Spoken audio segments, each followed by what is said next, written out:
Shalom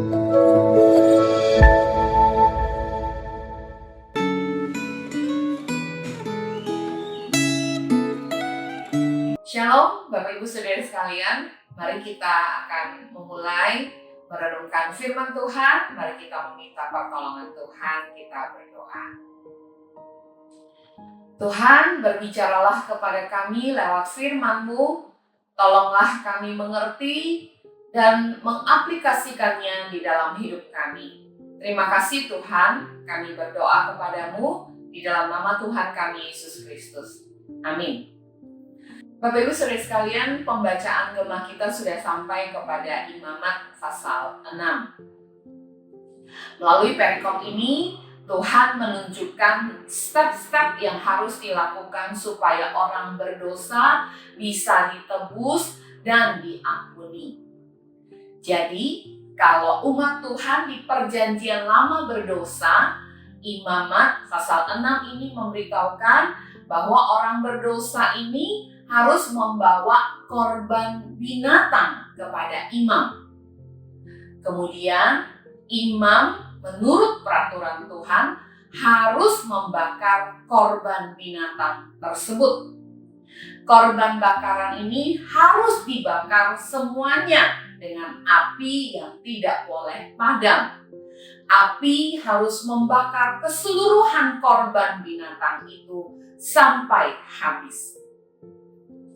Baru dengan demikian, ayat yang ke-7 mengatakan imam mengadakan pendamaian bagi orang berdosa itu di hadapan Tuhan, sehingga ia menerima pengampunan atas perkara apapun yang diperbuatnya.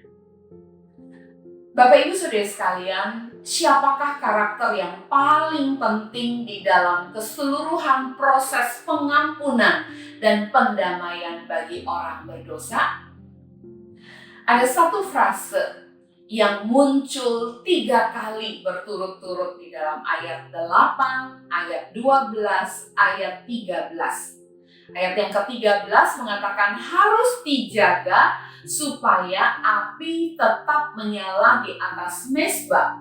Janganlah dibiarkan padam. Bapak Ibu Saudara sekalian, Tuhanlah yang paling utama dalam pekerjaan merestorasi dan merekonsiliasi orang berdosa. Api yang terus menyala, tidak boleh padam, menunjukkan Allah yang bersedia terus-menerus available, hadir, ada untuk mengampuni umatnya.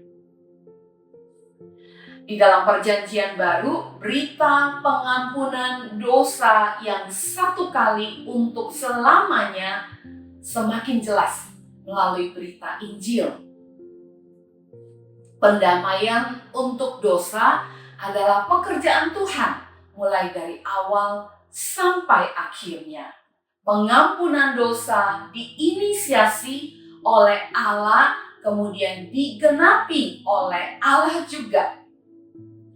Dengan mengutus Yesus Kristus, anak domba Allah yang mati menggantikan kita orang berdosa.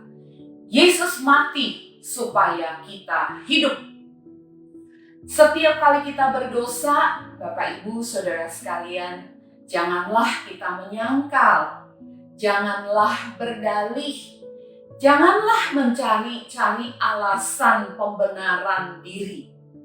Tapi datanglah, mengakulah, katakanlah kepada Tuhan, dan Dia akan mengampuni kita. Tidak peduli apapun yang kita lakukan, sebesar apapun dosa kita, atau sesederhana apapun dosa kita, kita pasti menemukan pengampunan di hadapan Tuhan. Itu janji firman-Nya.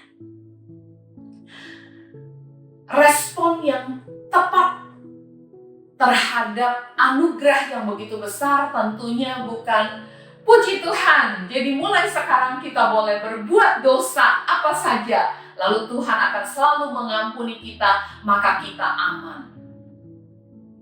Orang-orang yang sungguh-sungguh telah mengalami pengampunan Tuhan atas dosa-dosanya, justru hatinya akan dipenuhi oleh syukur yang tak terkira, sehingga dia akan memuji dan selalu menyembah Tuhan yang telah melepaskan manusia dari satu jenis api yang lain, yaitu api neraka. Bapak Ibu Saudara sekalian, apakah engkau menanggung beban kesalahan, dosa yang sangat besar di bahumu? Datanglah kepada Yesus. Dia mau mengampunimu. Api di mezbah tidak pernah padam.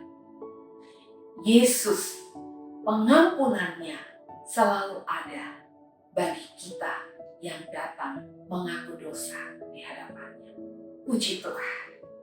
Mari kita berdoa. Terima kasih ya Tuhan yang telah menginisiasi pengampunan dosa bagi kami, umat-Mu. Dan kami bersyukur kepada Tuhan, setiap kali kami berdosa, kami boleh datang kepadamu, mengaku di hadapan-Mu, dan Engkau Tuhan mengampuni dosa kami. Terpujilah nama-Mu, kami bersyukur kepada Tuhan. Di dalam nama Tuhan Yesus kami berdoa. Amin. Tuhan memberkati kita semua pada hari ini.